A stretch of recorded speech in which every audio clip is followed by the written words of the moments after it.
नमस्कार, खबरों की खबर में आपका स्वागत है। मैं हूं आपके साथ सुमित अवस्थी। शुरुआत करते हैं आज की खबरों के सिलसिले की। हर खबर के पीछे कई खबर छुपी होती हैं और उसी तरह राजनीति और कूटनीति के हर कदम के पीछे कई बड़े संदेश भी छुपे होते हैं। शुरुआत आज की बेहतरीन तस्वीर से करते हैं जिसके बड़े और गहरे संदेश भी हैं। जिस पहलगाम में आतंकियों ने बेकसूर लोगों का धर्म पूछकर उनकी हत्या कर दी थी, उसी पहलगाम से आज एक ये बेहद खास तस्वीर सामने आई है। जम्मू कश्मीर के मुख्यमंत्री उमर अब्दुल्ला साइकिल से पहलगाम के एक होटल में पहुंचे। वहां उन्होंने टूर एंड ट्रेवल ऑपरेटर्स के साथ बातचीत की। संदेश बहुत साफ है। उमर अब्दुल्ला पर्यटन को फिर से पटरी पर लाने की कोशिश में जुट गए हैं। वो ट्रेवल ऑपरेटर्स को प्रोत्साहित करना चाहते हैं, पर्यटकों का विश्वास भी बहाल करना चाहते हैं। वो स्थानीय लोगों से मिलकर ये संदेश दे रहे हैं कि सरकार उनके साथ है और वो सैलानियों को वापस लाने की भरपूर कोशिश कर रही है। वो आतंकवाद के खिलाफ भी कड़ा संदेश दे रहे थे कि हिंसा के खिलाफ एकजुट होकर लड़ने और पर्यटन को बढ़ावा देने में कोई कसर बाकी नहीं छोड़ेंगे। साइकिल दरअसल सामान्य जीवन और जिंदगी के चलते रहने का भी प्रतीक है। उमर ये संदेश भी दे रहे हैं कि कश्मीर अब रुकने वाला नहीं है, ये चल पड़ा है और लगातार आगे बढ़ रहा है। आज जम्मू और कश्मीर की उमर अब्दुल्ला सरकार की कैबिनेट की बैठक श्रीनगर की बजाय पहलगाम में ही हुई। अब की बार प्रदेश की बागडोर संभालने के बाद पहली बार अब्दुल्ला सरकार की कैबिनेट की कोई बैठक श्रीनगर से बाहर हुई है। इस बैठक के जरिए उमर अब्दुल्ला सरकार ने आतंकवाद के खिलाफ भारत की एकता का नया और मजबूत संदेश पाकिस्तान को भी दिया है।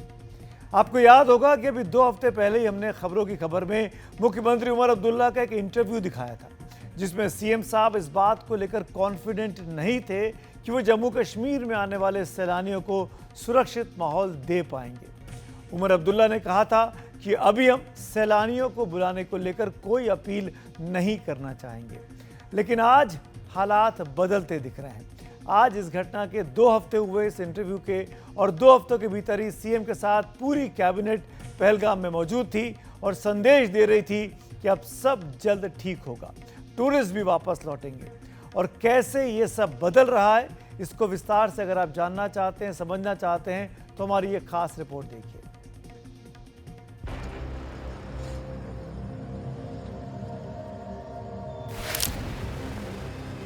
इस मीटिंग के हवाले से हम कश्मीर के लोगों को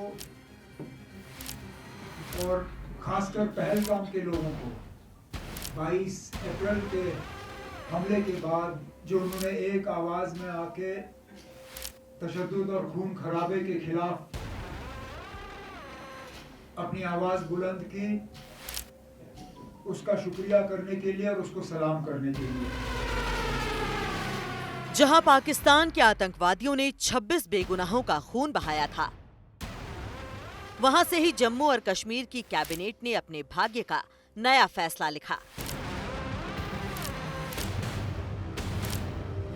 उमर अब्दुल्ला सरकार की कैबिनेट मीटिंग श्रीनगर से हो सकती थी, लेकिन पहलगाम से इस बैठक के जरिए पाकिस्तान को ये संदेश दिया गया कि आतंक के खिलाफ जम्मू और कश्मीर पाकिस्तानी हरकतों को हरगिज बर्दाश्त नहीं करेगा।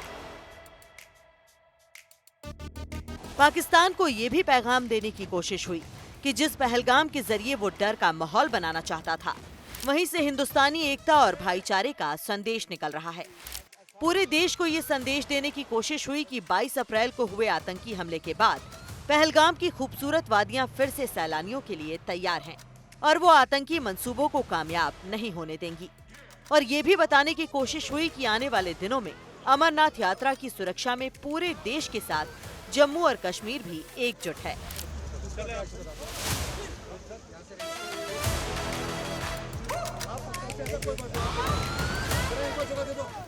While it's important that gradually tourism revives in Jammu and Kashmir and particularly in Kashmir Valley, we don't want to give this impression that we are sort of callous or that the fact that 26 people lost their lives on the 22nd of April doesn't matter to us. Of course it matters to us. But it's also a time when we must start looking to the future. We must start seeing how we can begin to normalize the situation in the valley, and how places like Pahalgam, Betab Valley can reopen. So the cabinet meeting was about a number of things, but primarily it was about expressing solidarity with the people of Pahalgam, with the people of Jammu and Kashmir, particularly with the people of Kashmir who sort of in one voice came out and condemned violence.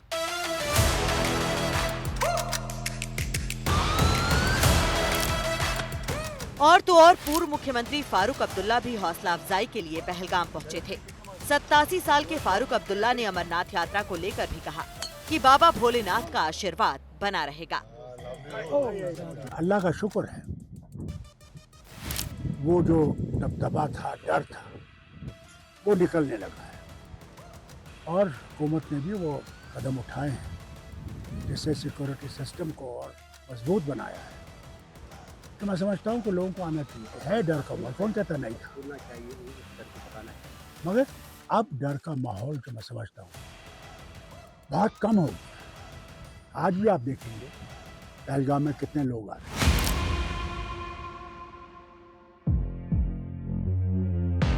Pahalgam में 22 अप्रैल को हुए आतंकी हमले ने पाकिस्तान के आतंकी ताबूत में आखिरी कील गाड़ दी थी, क्योंकि उसके बाद से पाकिस्तान की हालत ये है कि सिंधु नदी समझौता रोके जाने से वहां सूखा या बाढ़ का खतरा बना हुआ है। भारतीय सेना के ऑपरेशन सिंदूर से पाकिस्तान के 9 बड़े आतंकी ठिकाने मटियामेट हो गए। पाकिस्तान की आतंकी हरकतों का जवाब भारत ने दिया, जिसमें पाकिस्तान के कई एयरबेस ध्वस्त हो गए। पहले से ही बेहाल पाकिस्तान भीख का कटोरा लेकर दुनिया से मदद मांगने लगा और दुनिया के सामने भी भारत ये संदेश रखने में कामयाब रहा कि पाकिस्तान एक नाकाम देश है।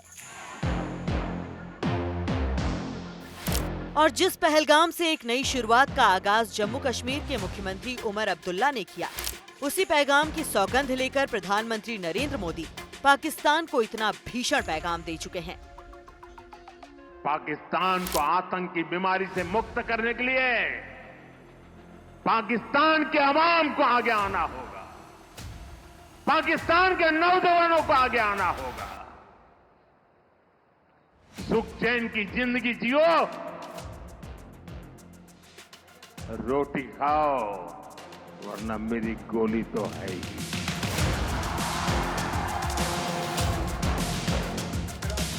जम्मू और कश्मीर के मुख्यमंत्री उमर अब्दुल्ला पहले दिन से ही ये संदेश देने की कोशिश कर रहे हैं कि आतंक पर जीरो टॉलरेंस की नीति के हामी वो भी हैं। शनिवार को जब नई दिल्ली में प्रधानमंत्री नरेंद्र मोदी के नेतृत्व में नीति आयोग की बैठक हुई तो उसमें जम्मू और कश्मीर के मुख्यमंत्री उमर अब्दुल्ला ने ये सुझाव दिया कि संसदीय समितियों, सार्वजनिक उपक्रमों और अन्य केंद्रीय बैठकों को जम्मू कश्मीर में आयोजित किया जाना चाहिए। इससे सुरक्षा और राष्ट्रीय एकता की भावना और मजबूत होगी। एनडीटीवी इंडिया की रिपोर्ट। और ये सब बताने के बाद आपको ये भी बताना बहुत जरूरी है कि पिछले कुछ वर्षों में जम्मू और कश्मीर में जिंदगी पटरी पर लौट रही थी। पर्यटन लगातार बढ़ रहा था। अप्रैल, मई, जून के महीने ऐसे होते थे जब जम्मू कश्मीर में सैलानी अपने खूब सारे परिवार के साथ, सबके साथ जम्मू कश्मीर आते थे। पर्यटन पूरे शबाब पर होता था। बीते कुछ सालों के आंकड़े बताते भी हैं, साबित भी करते हैं कि जम्मू कश्मीर में पर्यटन ने बहुत तेज रफ्तार पकड़ ली थी। आंकड़े देखेंगे आपको समझ में आएगा। 2021 से 2024 के बीच जम्मू कश्मीर में देश विदेश से कुल करीब 7.5 करोड़ सैलानी आए थे और यह आंकड़ा लगातार बढ़ता चला गया। देखिए, 2021 में 1 करोड़ 14 लाख सैलानी पहुंचे। 2022 में आंकड़ा बढ़ा 1 करोड़ 89 लाख पर पहुंचा। 2023 में 2 करोड़ का आंकड़ा पार किया और 2 करोड़ 11 लाख पर पहुंचा। 2024 में 2 करोड़ 35 लाख सैलानी पहुंचे और इन्हीं 23 और 24 के साल में आपको बता दें G20 समिट की डेलीगेशन भी जम्मू कश्मीर पहुंचे थे।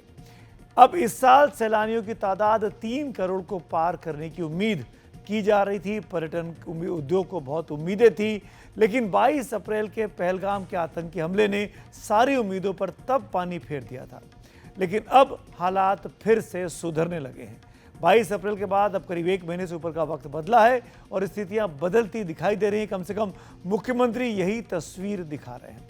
जिस मुख्यमंत्री उमर अब्दुल्ला ने कुछ समय पहले, जैसा कि मैंने आपको बताया, एनडीटीवी के साथ एक खास साक्षात्कार करते हुए कहा था कि अभी लोग घूमने के लिए कश्मीर ना आए, वही अब पहलगाम में कैबिनेट बैठक करके संदेश दे रहे हैं कि आइए, धरती की जन्नत आपका इस्तकबाल करने के लिए तैयार है। मैं फ़िलहाल वो अपील करना नहीं चाहता हूँ, क्योंकि हम शायद ज़्यादा अपील करके ही अपने आप को इस मुसीबत में फंसा गए। टूरिज़्म के हवाले से थोड़ी देर के लिए अगर हम शांत ही रहें तो बेहतर होगा। ये जैसे मैंने कहा, अमरनाथ यात्रा सही सलामत जो है वो ठीक तरह से रहे, और उसके बाद हम फिर टूरिज़्म की बात करेंगे। मेरी हुकूमत के तरफ से मुकम्मल ये कोशिश रहेगी कि हम टूरिज्म को यहाँ के हालात से जो है इंसुलेट करें। हम चाहते हैं कि दुनिया जम्मू कश्मीर की टूरिज्म को एक इकोनॉमिक एक्टिविटी के तौर पे देखे, बनिस्बत के किसी और तौर पे। और हमारी कोशिश रहेगी कि आहिस्ता आहिस्ता इसमें हमें, मैं मानता हूं, फूक फूक के कदम रखने होंगे, लेकिन हमारी कोशिश है कि आहिस्ता आहिस्ता टूरिज्म का सिलसिला जो है वो जम्मू कश्मीर में और खासकर कश्मीर की वादी में दोबारा शुरू हो जाए। पहलगाम से इस पूरे जो आज संदेश दिया गया, उससे पाकिस्तान को भारत ने, जम्मू कश्मीर ने और जम्मू कश्मीर की उमर अब्दुल्ला सरकार ने साफ संदेश दिया है कि अब भारत में आतंकी हमला कराना उसके वजूद के लिए बहुत महंगा पड़ सकता है। इस बात को पाकिस्तान भी अब समझ गया है। इसको आप पाकिस्तान के प्रधानमंत्री शहबाज शरीफ की इस गुहार से समझ सकते हैं कि वो भारत से शांति वार्ता को तैयार दिखाई दे रहे हैं। लेकिन भारत का रुख बहुत साफ है कि पाकिस्तान की जुबान पर यूं ही यकीन नहीं किया जा सकता, क्योंकि वहां तो आतंकी पाले पोसे जाते हैं।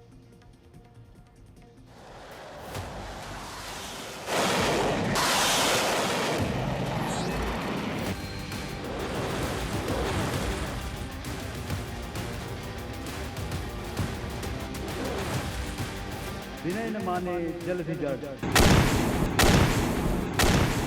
भय बोले राम सकोप तब, भय बिन होई न।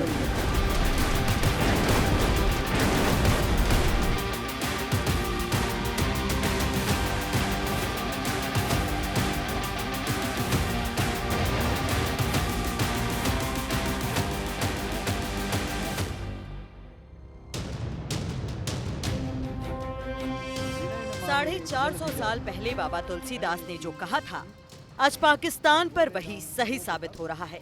भय बिन होई न प्री।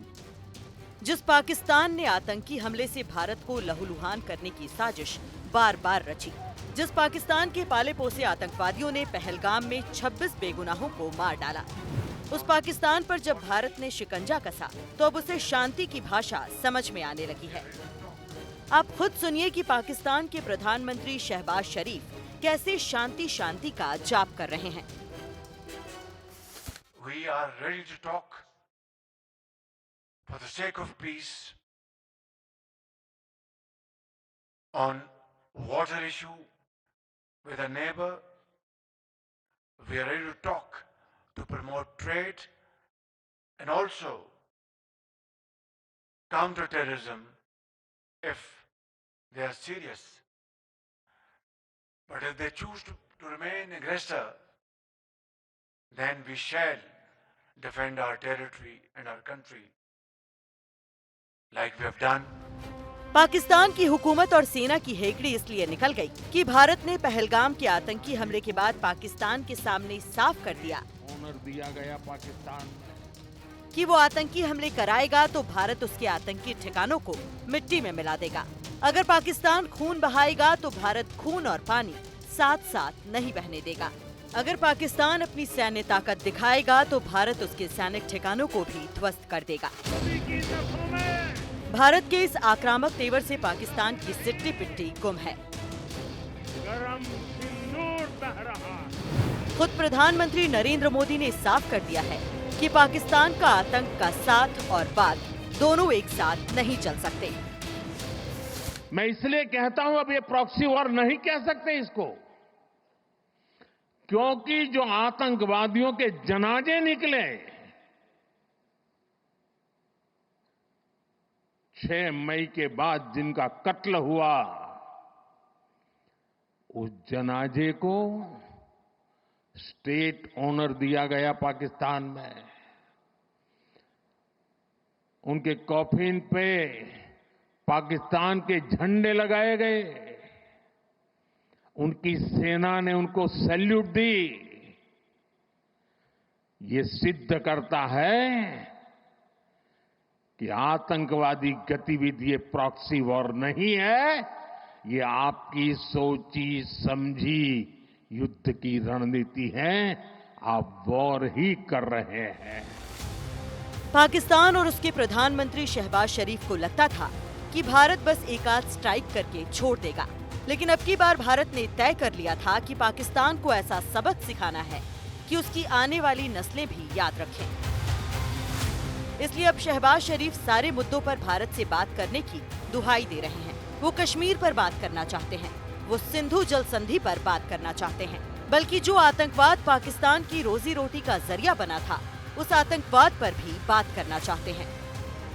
मजे की बात यह है कि शहबाज शरीफ इन मुद्दों पर बहुत ईमानदारी और गंभीरता दिखाने की बात कर रहे हैं। उसमें ये कहना चाहता हूँ उसमें सिर्फ लेकिन पाकिस्तान की ईमानदारी की पोल इस बात से खुल गई कि उसकी सेना ने भारत पर अपनी विजय दिखाने के लिए 2019 में एक चीनी सेना के ड्रिल की तस्वीर दिखा दी।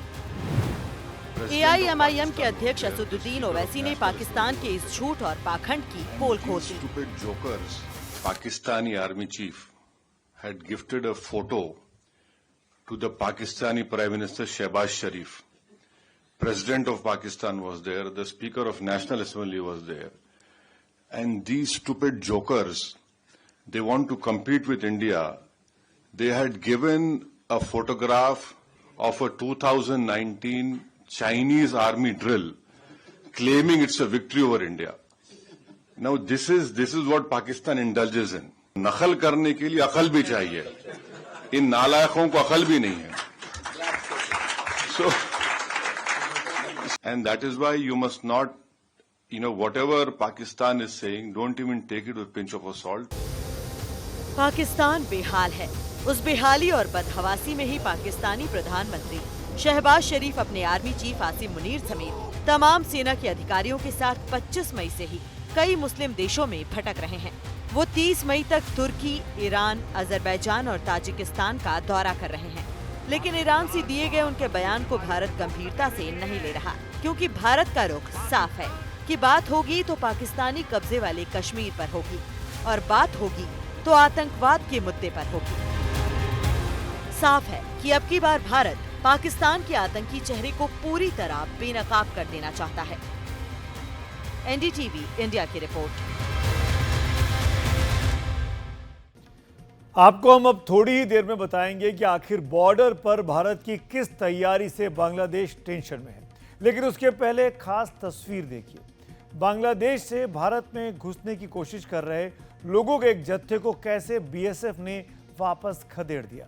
दरअसल आज सुबह असम में भारत और बांग्लादेश के बीच अंतर्राष्ट्रीय सीमा पर तैनात जवानों को कुछ संदिग्ध गतिविधियां नजर आईं। वहां कुछ लोग सोमवार से ही जमा थे और बाढ़ को पार करके भारत में घुसने की फिराक में थे। BSF के जवानों ने बांग्लादेश की तरफ से आ रहे लोगों को इस पार नहीं आने दिया। घुसपैठियों की दाल नहीं गली और उनको वापस लौटा दिया गया। सूत्रों के मुताबिक असम में भारत बांग्लादेश सीमा पर हाल के कुछ दिनों में तकरीबन 150 ऐसे संदिग्ध लोगों को रोका गया है जो घुसपैठ की फिराक में थे।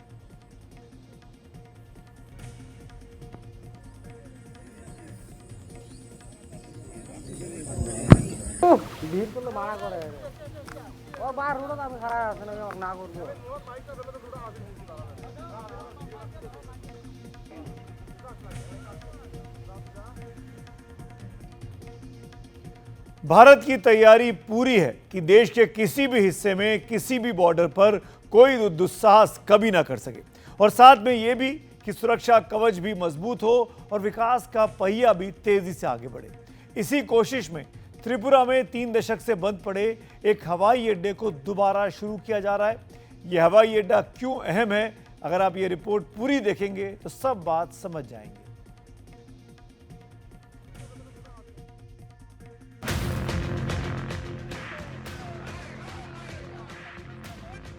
ऐसे समय में जबकि बांग्लादेश भारत के खिलाफ दुष्प्रचार में शामिल होने की खबरों को लेकर आए दिन चर्चा में है, आप 2 तस्वीरों पर ध्यान दीजिए। तस्वीरें क्या हैं? ये नक्शा है। पहले देखिए भारत बांग्लादेश सीमा के पास उत्तरी त्रिपुरा में ये है कैला शहर, जहां 30 साल से बंद पड़े हवाई अड्डे को फिर से शुरू करने की प्रक्रिया तेज कर दी गई है। आखिर ऐसा क्यों किया जा रहा है? इस जगह का इतिहास क्या है? वर्तमान में इसकी अहमियत क्या है? आपको विस्तार से बताएंगे। लेकिन अब दूसरी तस्वीर देखिए। ये बांग्लादेश का लालमोनिरहाट हवाई अड्डा है, जो कि भारत की सीमा से सिर्फ 20 किलोमीटर दूर है। खबर है कि रंगपुर डिवीजन में लालमोनिरहाट हवाई अड्डे को चीन और पाकिस्तान की मदद से दोबारा खड़ा करने की कोशिश की जा रही है।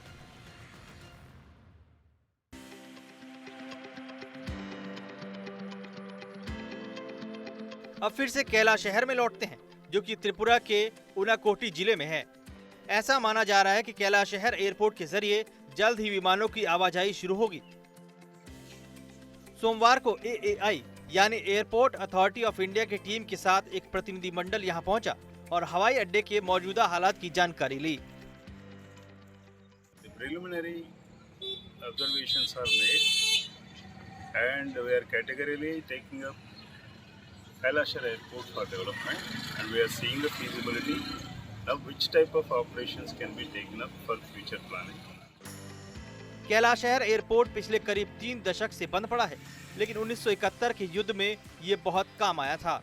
ये राज्य के उत्तरी भाग में है, जो कि बांग्लादेश की सीमा से लगता है।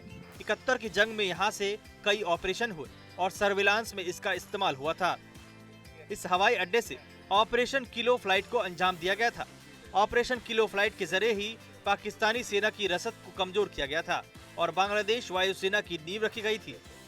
इस हवाई अड्डे को फिर से चालू करना एक बहुत ही महत्वपूर्ण डिसीजन है, क्योंकि इससे जो नॉर्थ त्रिपुरा के जो इलाके हैं, जो कि बांग्लादेश बॉर्डर से सटे हुए हैं, और सदर्न असम के कुछ इलाके हैं, यहाँ पे जो लोग हैं इनको एयर कनेक्टिविटी मिलेगी। क्योंकि हमने देखा है उत्तर पूर्व में मोदी सरकार ने उड़ान स्कीम के तहत बहुत सारे जो पुराने एयरपोर्ट या फिर जो एडवांस लैंडिंग स्ट्रिप्स हैं अरुणाचल में, उन सबको सिविल एविएशन के लिए यूज़ किया है। मगर इसके साथ साथ और एक महत्वपूर्ण बात यह है कि ये स्ट्रेटेजिकली लोकेटेड है बांग्लादेश बॉर्डर से सिर्फ 2 किलोमीटर की दूरी पे, और 1971 की जो लड़ाई हुई थी पाकिस्तान के साथ, वहाँ पे इसी एयरपोर्ट से एक बहुत इम्पॉर्टेंट कोवर्ट ऑपरेशन को लॉन्च किया गया था।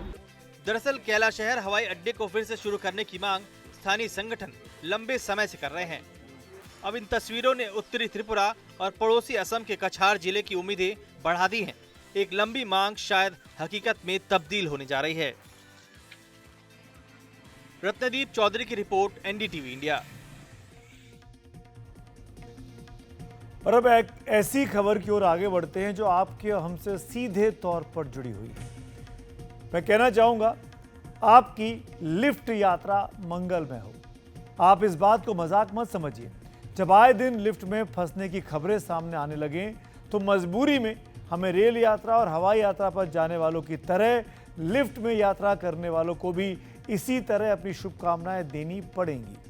नोएडा और दिल्ली से सटे दूसरे इलाकों में आए दिन लिफ्ट से जुड़े हादसे बार बार सामने आते हैं।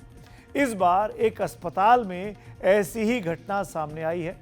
अस्पताल का मैनेजमेंट 2-2 मिनट करता रहा।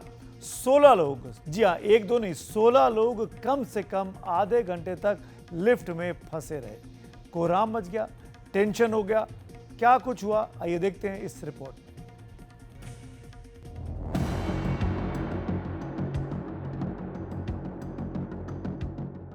1, 2, 3, 4, 5 गिनती यहां खत्म नहीं होती है। इस लिफ्ट के अंदर पूरे 16 लोग फंसे थे। और कमाल की बात यह है कि अब की बार लिफ्ट में फंसने का यह हादसा एक अस्पताल के अंदर हुआ है। यथार्थ हॉस्पिटल सेक्टर 1 एक्सटेंशन में पिछले आधे घंटे से हम लोग फंसे हुए हैं, जिसमें 16 लोग हैं। देखिए बुजुर्ग हैं, हमारे परेशान हैं, बीमार हैं, महिला हैं, लेकिन शासन इनका जो मैनेजमेंट है कोई सुनने वाला नहीं है। बार बार शिकायत कर ली, आधे घंटे में लोग बहुत परेशान है, बीपी भी बढ़ रहा है, बहुत लोग परेशान है। तो ये लापरवाही है हॉस्पिटल की, सिर्फ इनको पैसे से प्यार है। यहाँ पे कोई पेशेंट, कोई मरीज इस टाइम अंदर होता तो शायद उसकी जान चली जाती। इसकी जवाबदेही किसकी है? जवाबदेही किसकी है? नोएडा के यथार्थ हॉस्पिटल में ये लोग आधे घंटे से भी ज्यादा वक्त तक फंसे रहे। जिन लोगों को आप इन तस्वीरों में देख रहे हैं, उनमें से कुछ ऐसे भी हो सकते हैं जो बीपी या शुगर के मरीज हों। और तो और कोई सामान्य आदमी भी अगर 30 मिनट तक लिफ्ट में फंसा रहे तो ये परेशानी बढ़ाने वाली बात हो सकती है। लिफ्ट में आधे घंटे तक फंसने से बीपी के मरीज का ब्लड प्रेशर अचानक बढ़ सकता है। उसे सिर दर्द, चक्कर, सीने में दर्द या सांस लेने में तकलीफ जैसी परेशानी हो सकती है। इसी तरह अगर कोई इंसान पहले से हार्ट का मरीज है तो स्ट्रोक का खतरा बढ़ सकता है। हवा की कमी या गर्मी भी मरीज के ब्लड प्रेशर को बढ़ा सकती है। अगर कोई शुगर का मरीज है तो लिफ्ट में आधे घंटे से ज्यादा देर तक फंसे रहने की वजह से उसे परेशानी हो सकती है। जानकारों का कहना है कि अगर ऐसे व्यक्ति ने शुगर कम करने की कोई दवाई ले रखी है और उसने लिफ्ट में फंसने के कारण समय पर खाना नहीं खाया है तो उसका ब्लड शुगर खतरनाक रूप से कम हो सकता है। इतना ही नहीं, सामान्य लोगों पर भी देर तक लिफ्ट में फंसे रहने के असर दिख सकते हैं। खासतौर पर क्लॉस्ट्रोफोबिया यानी बंद जगह में डर महसूस करने वाले लोगों को पैनिक अटैक तक हो सकता है। और कमाल की बात यह है कि नोएडा में ये हादसा एक अस्पताल में हुआ है। ना तो इनका कोई इलेक्ट्रीशियन यहाँ पे है, बार बार 2 मिनट 3 मिनट ये लोग कर रहे हैं। बहुत लोग घबराए हुए हैं, बीपी की भी समस्या है। बहुत लोग पीछे आप देखिए 16 लोग हैं, लेडीज पीछे। और ये हॉस्पिटल की लापरवाही है और बहुत तेजी से गिरी है। अभी भी कोई इनका कोई जवाबदेही नहीं है कि कितना टाइम लगेगा, कितना नहीं। पूरी लापरवाही। 8th फ्लोर से नीचे 4th फ्लोर पे जाके अटके और वहाँ कोई भी हमें ना बचाने के लिए कोई भी नहीं था और मेंटेनेंस वाले भी वहाँ पे कोई नहीं थे, जिसे हम चीखते रहे, चिल्लाते रहे, कोई भी वहाँ मदद करने के लिए कोई नहीं आया। और जिसके बाद हमें 1 घंटे बाद हमें वहाँ से निकाला गया। जिस यथार्थ हॉस्पिटल में ये हादसा हुआ वो यूपी में ग्रेटर नोएडा वेस्ट के सेक्टर 1 में है। अब इस घटना का वीडियो सोशल मीडिया पर वायरल हो गया है। लिफ्ट हादसे नोएडा और एनसीआर के दूसरे इलाकों में आम हैं, लेकिन इस बार मामला एक अस्पताल की लिफ्ट का है। ऐसी ही एक घटना यूपी के गाजियाबाद में भी हुई है। गाजियाबाद के कौशाम्बी में मीडिया मजेस्टिक टावर की लिफ्ट में एक बच्चा फंस गया। जैसे ही सोसाइटी के मेंटेनेंस डिपार्टमेंट के कर्मचारियों को इसका पता चला, उन्होंने तुरंत लिफ्ट का दरवाजा खोल बच्चे को बाहर निकाला। सीसीटीवी की तस्वीरों से पता चलता है कि बच्चा लिफ्ट में अकेला था। उसने एक के बाद एक कई बटन दबाए थे। लिफ्ट के अटक जाने के बाद वो डर गया था। कुछ देर बाद सिक्योरिटी गार्ड की कड़ी मशक्कत के बाद बच्चे को बाहर निकाला गया। बेटा आ रहा नहीं होगा, चिंता मत करो, हम लोग हैं। ऐसा किसी के साथ ना हो, लेकिन फिलहाल खुद से अपना ख्याल रखना ही सबसे कारगर उपाय है। लिफ्ट खतरनाक भी हो सकती है, इसीलिए हम आपको एक एनिमेशन अब दिखाने जा रहे हैं। जब आपको पता चले कि लिफ्ट अचानक से गिर रही है, क्योंकि ये भी कभी भी हो सकता है, यानी कि तेज़ी से लिफ्ट नीचे की ओर जा रही है, तब आपके पास बहुत कम समय होता है। लेकिन इतने ही कम समय में आपको तय करना होगा कि खुद को कैसे बचाएं। आपको ये एनिमेशन देखिए, इसको समझिए, दूसरों के साथ भी इस एनिमेशन को शेयर कीजिए। पहली बात तो ये कि लिफ्ट में खड़े मत रहिए, और दूसरी और इम्पॉर्टेंट बात ये कि लिफ्ट में बैठिए भी मत। तीसरी बात ये कि लिफ्ट में कूदिए मत, ये मत सोचिए कि आप बच जाएंगे कूदने से।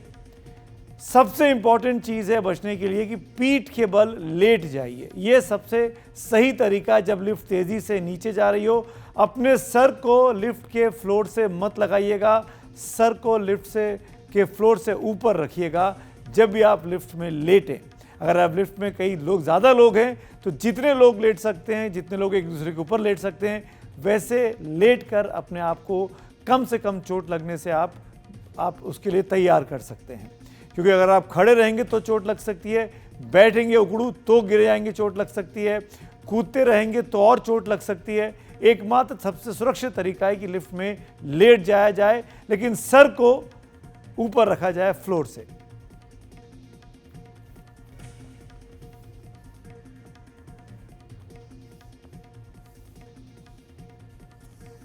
मैं आज यहां एक वर्चुअल लिफ्ट में हूं ताकि आपको बता सकूं कि अगर आप कभी लिफ्ट में फंस जाएं तो क्या आपको करना चाहिए। यह स्थिति निश्चित रूप से परेशान करने वाली हो सकती है, लेकिन सबसे बड़ा काम है कि घबराएं नहीं। एक्सपर्ट से बातचीत करके और लिफ्ट में फंसे लोगों के अनुभव के आधार पर हम आपको 9 जरूरी जानकारी दे रहे हैं जो इमरजेंसी की हालत में मददगार साबित हो सकते हैं, सबके लिए, बच्चों के लिए भी, बुजुर्गों के लिए भी और किसी के लिए भी। सबसे पहला काम, शांत रहें। सबसे पहले तो गहरी सांस लें और शांत रहें, क्योंकि घबराहट से स्थिति और जटिल हो सकती है। शांत दिमाग से आप बेहतर फैसले ले पाएंगे। दूसरा, आपातकालीन बटन दबाएं। हर लिफ्ट में एक आपातकालीन बटन या अलार्म होता है, इसे दबाएं। ये बिल्डिंग मैनेजमेंट या सिक्योरिटी को आपके फंसे होने के बारे में जानकारी दे देगा। तीसरा काम करें, लिफ्ट में इंटरकॉम होते हैं, इंटरकॉम का इस्तेमाल करें। लिफ्ट में इस फ़ोन के ज़रिए आप बता सकते हैं कि आप लिफ्ट में फंस गए और सुरक्षा कर्मी आपको बचाने के लिए लिफ्ट तक पहुंच सकते हैं और आप उनकी मदद से बाहर आ सकते हैं।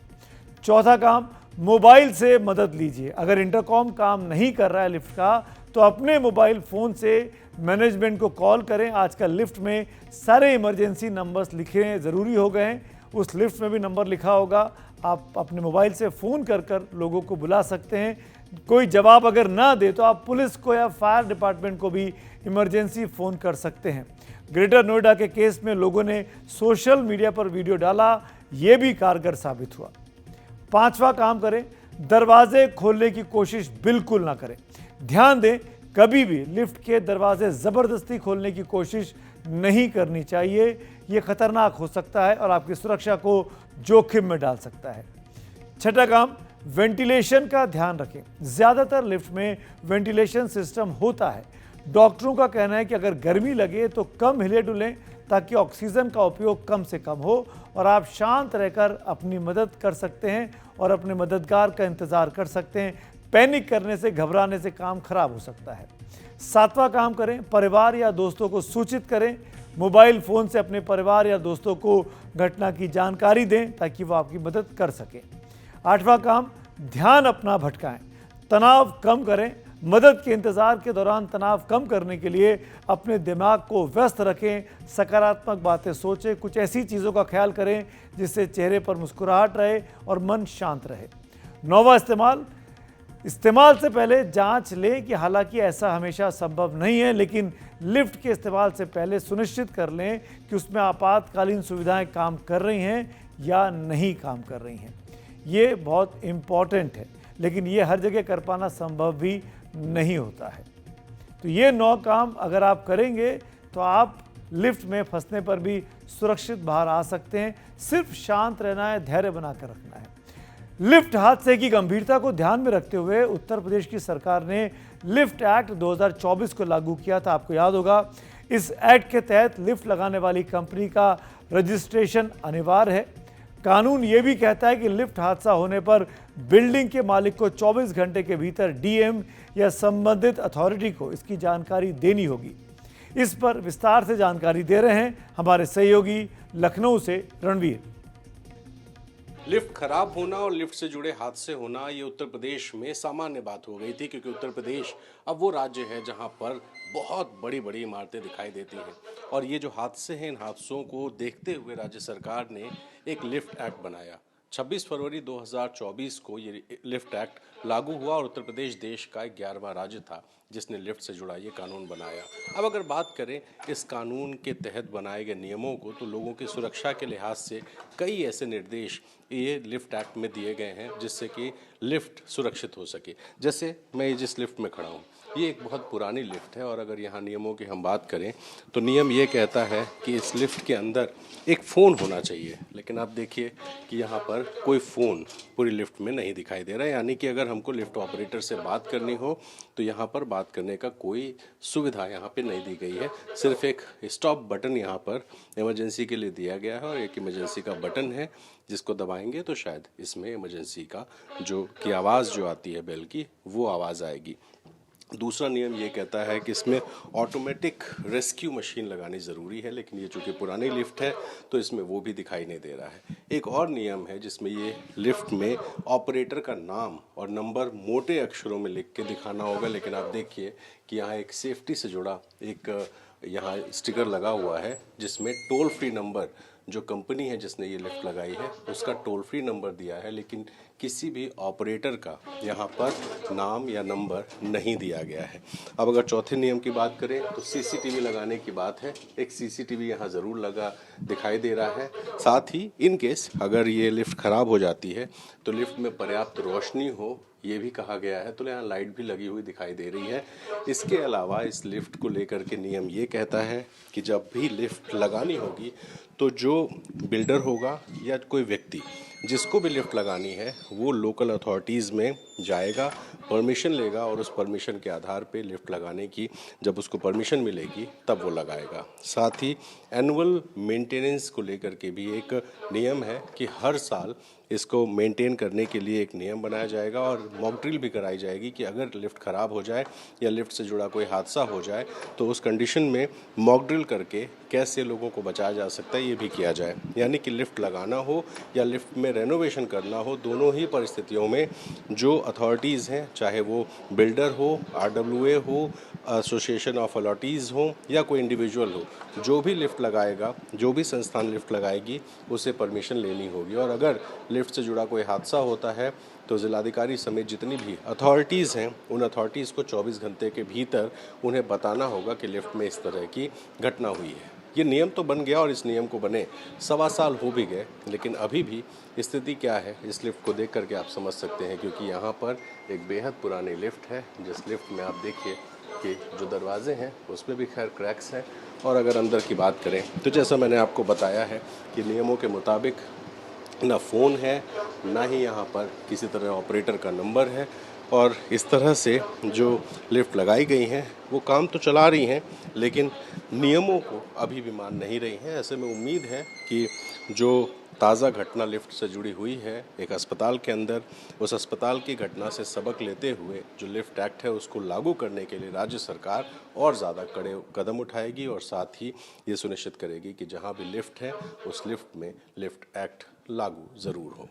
लखनऊ से कैमरा पर्सन वीरेंद्र सैनी के साथ रणवीर, NDTV इंडिया। और ये बात महाराष्ट्र की राजधानी मुंबई की करते हैं।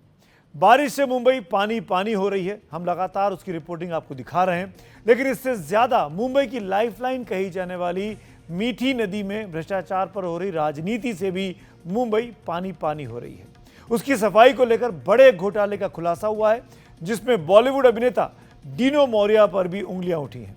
लेकिन इस घोटाले के बहाने महाराष्ट्र खासकर मुंबई की राजनीति गरमाई हुई है। अब नदी की गाद तो साफ हुई नहीं, लेकिन उसके कीचड़ राजनेता एक दूसरे पर जरूर उछाल रहे हैं।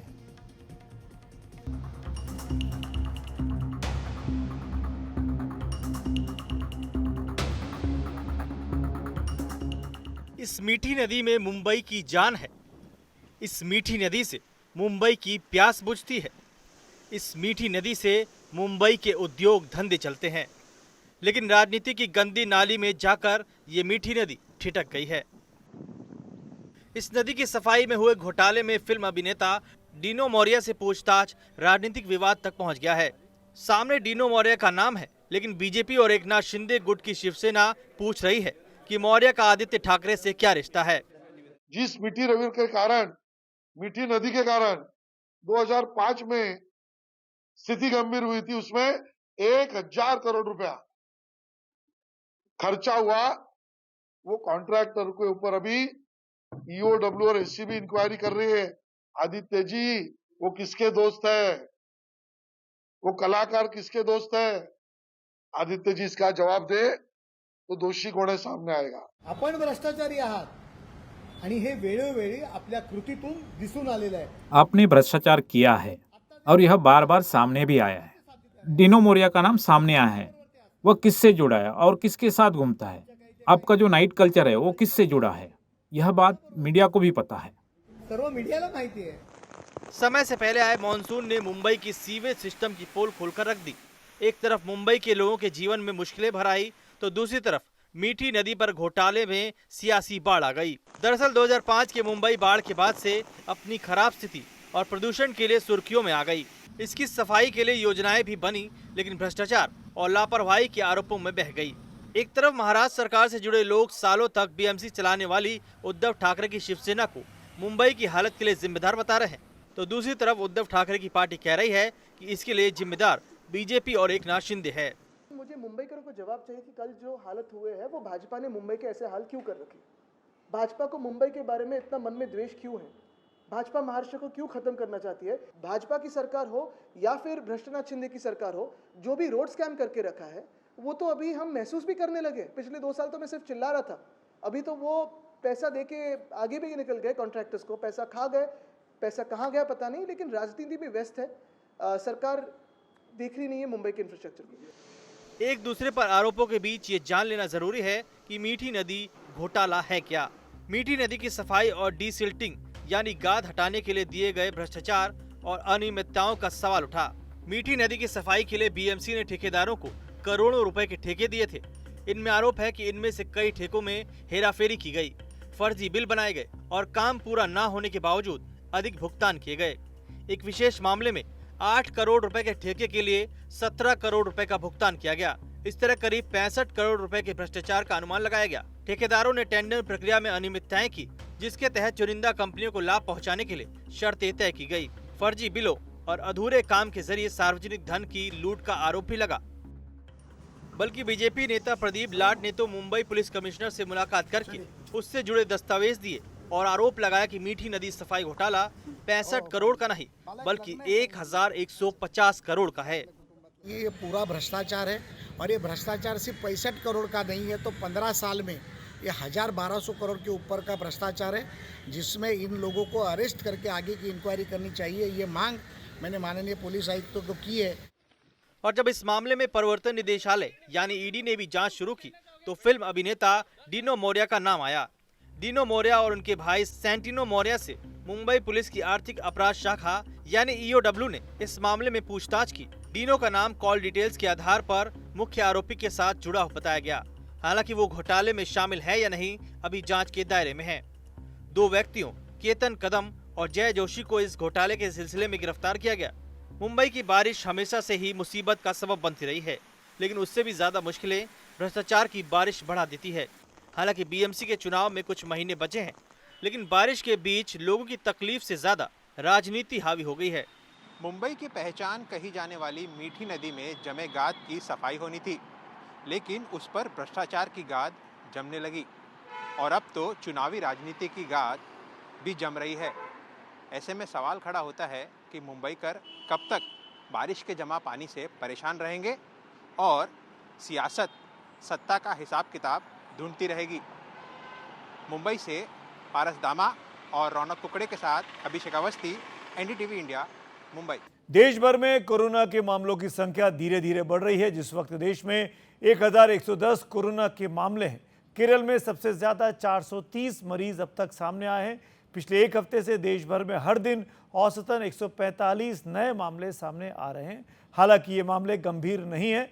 1110 केस में से 914 मरीजों का घर पर ही इलाज हो रहा है, जबकि 84 मरीज अस्पताल में भर्ती हैं। फिलहाल जो मामले सामने आए हैं वो गंभीर नहीं है। स्वास्थ्य मंत्रालय कोरोना की स्थिति पर लगातार नजर रख रहा है। आपको ये रिपोर्ट दिखाते हैं।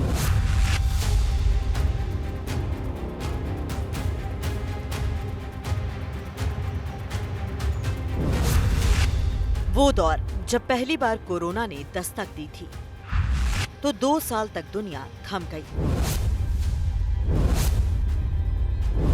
दुनिया के शक्तिशाली देश भी कोरोना के सामने धीमे पड़ गए थे। सड़कें सूनी, बाजार बंद और हर चेहरा मास्क के पीछे छिपा था। कोविड-19 ने जिंदगी को जैसे रोक दिया था। लेकिन अब एक बार फिर वही वायरस और वही सवाल, क्या कोविड हमें फिर से रोक देगा? भारत में कोरोना की चौथी लहर की दस्तक ने एक बार फिर टेंशन बढ़ा दी है। ताजा आंकड़ों के मुताबिक भारत में कोविड-19 के 1110 एक्टिव मामले सामने आए हैं। बीते 1 हफ्ते में 700 से ज्यादा नए केस दर्ज किए गए हैं। सबसे ज्यादा चिंता की बात 6 लोगों की मौत है।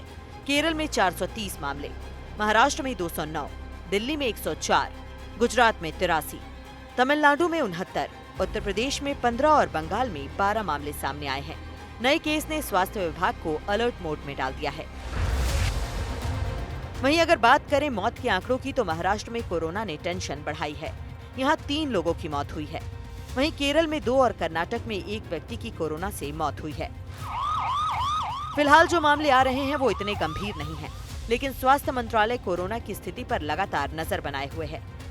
स्वास्थ्य मंत्रालय देश भर में कोरोना की मौजूद स्थिति पर नजर रख रहा है। एक्सपर्ट्स का कहना है कि गले में दर्द, बुखार, हल्की खांसी जैसे लक्षण दिखें तो सतर्क हो जाइए। मैं समझता हूँ कि इसमें लोगों को थोड़ा धैर्य रखने की आवश्यकता है। यदि खांसी, जुकाम, बुखार अगर किसी को हो रहा है तो घर में रहें, बाहर न जाएं, काम पर न जाएं, और क्योंकि उससे क्या होता है कि आप संक्रमण को फैलाते हैं। दूसरा, जो हम लोग आजकल स्वयं भी उपयोग में ला रहे हैं, मास्क और हैंड हाइजीन पर थोड़ा सा ध्यान दे ले। तो मैं समझता हूँ मास्क खुद भी पहने, अगर संक्रमण है या नहीं है तो बचने के लिए पहने। तो दोनों तरह से हमको अपना बचाव करना है, दूसरों का भी बचाव करना है। मौजूदा कोरोना के केसों को देखते हुए सवाल उठता है कि क्या लोगों को बूस्टर डोज लेने की जरूरत है। इसे लेकर एक्सपर्ट की क्या राय है, ये भी समझ लेते हैं।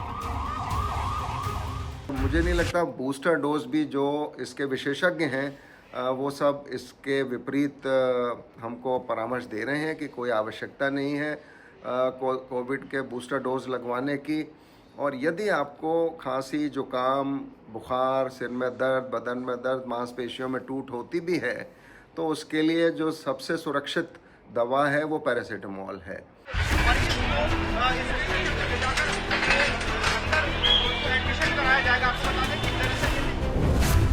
अब आपको बताते हैं कि इस बार देश में कोरोना का कौन सा वेरिएंट है। इस वक्त देश में कोरोना के 4 वेरिएंट एक्टिव हैं। सभी 4 ओमिक्रॉन के ही सब वेरिएंट हैं। NB.1.8.1 और LF.7 नए वेरिएंट सामने आए हैं, लेकिन घबराने की बात नहीं है क्योंकि दोनों ही नए वेरिएंट ज्यादा खतरनाक नहीं हैं। कोरोना की पिछली लहर ने दुनिया भर में चिंता बढ़ाई थी, कई लोगों की जान भी गई, लेकिन आज स्थिति अलग है। वैक्सीनेशन की वजह से 220 करोड़ से ज्यादा डोज दी जा चुकी है और mRNA आधारित वैक्सीन जैसे विकल्प मौजूद हैं। सवाल यह है कि क्या फिर से लॉकडाउन, बंद बाजार और थमी जिंदगी का दौर लौटेगा? कोई भी बिना किसी काम के गली में खड़ा नहीं होगा।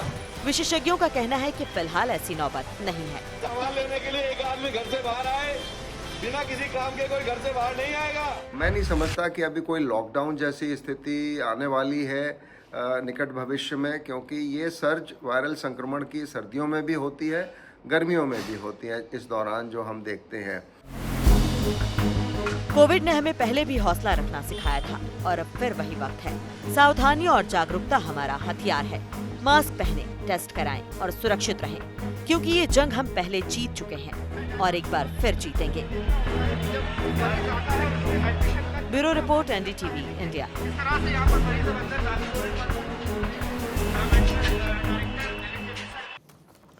और अब एक ऐसी खबर जो आपके चेहरे पर शायद मुस्कुराहट ले आए। देश भर के युवाओं के दिलों पर राज करने वाले और अपने एजुकेशनल वीडियोस से इंटरनेट पर धमाल मचाने वाले खान सर अब एक नई जिंदगी की शुरुआत कर चुके हैं। सोशल मीडिया पर हमेशा अपनी पढ़ाई और ज्ञान बांटने वाले खान सर ने निकाह कर लिया है। उनकी शादी की खबरें अब पक्की हो चुकी हैं और 2 जून को पटना में उनका रिसेप्शन भी आयोजित किया जा रहा है। और ख़ास बात यह है कि खान सर 6 जून को अपने स्टूडेंट्स के लिए एक स्पेशल पार्टी का भी आयोजन कर रहे हैं, जिसमें ज़्यादातर स्टूडेंट्स को वो पार्टी दे रहे हैं, ट्रीट दे रहे हैं।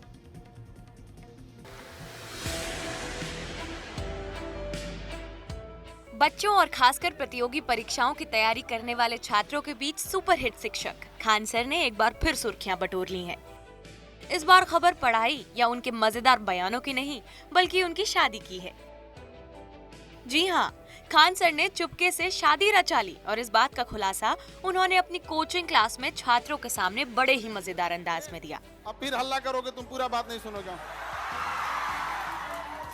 इतना ही नहीं, उन्होंने अपने लाखों छात्रों के लिए 6 जून 2025 को पटना में एक भव्य भोज का आयोजन भी रखा है।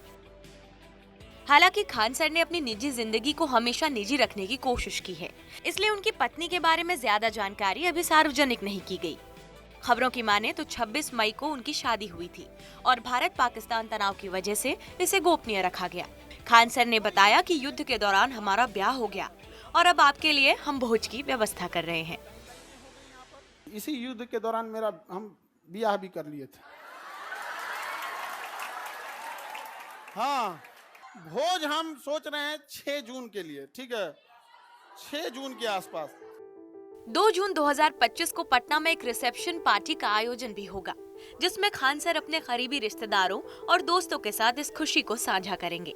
लेकिन असली धमाका 6 जून को होगा, जब खान सर अपने लाखों छात्रों के लिए भोज का आयोजन करेंगे। यह उनके छात्रों के प्रति उनके प्यार और उनके सम्मान को दर्शाता है। बढ़िया लग रहा है, लेकिन जो आज ही पता लगा हमें भी अचानक से, तो कुछ ज़्यादा पता नहीं है। सर बोल रहे थे कि जो बीच में पाकिस्तान और इंडिया के बीच में जो चली थी टेंशन, ऑपरेशन सिंदूर के कारण सर किसी को बतलाए नहीं, बुलाया भी नहीं। मेरे को लगता है खान सर ने एक अपनी अच्छी सूझबूझ का परिचय दिया है कि बड़ी शांतिपूर्ण उस परिस्थिति में शादी करना, और देश के प्रति उन्होंने इस बात को भी आपने वीडियो में देखा होगा कि उन्होंने बताया है कि मैं शादी के पक्ष में नहीं था, हालांकि मैं सेना के जाने के पक्ष में था, और उनका एक अलग लगाव रहा है सेना के प्रति। खान सर ने अपनी पत्नी का नाम AS खान बताया है, लेकिन उन्होंने उनकी तस्वीर या अधिक जानकारी साझा नहीं की। जब छात्रों ने उनकी पत्नी की तस्वीर दिखाने का अनुरोध किया, तो उन्होंने मजाकिया अंदाज में स्मार्ट बोर्ड पर एक स्केच बनाकर कहा, वो बिल्कुल ऐसी ही दिखती हैं, सेम टू सेम।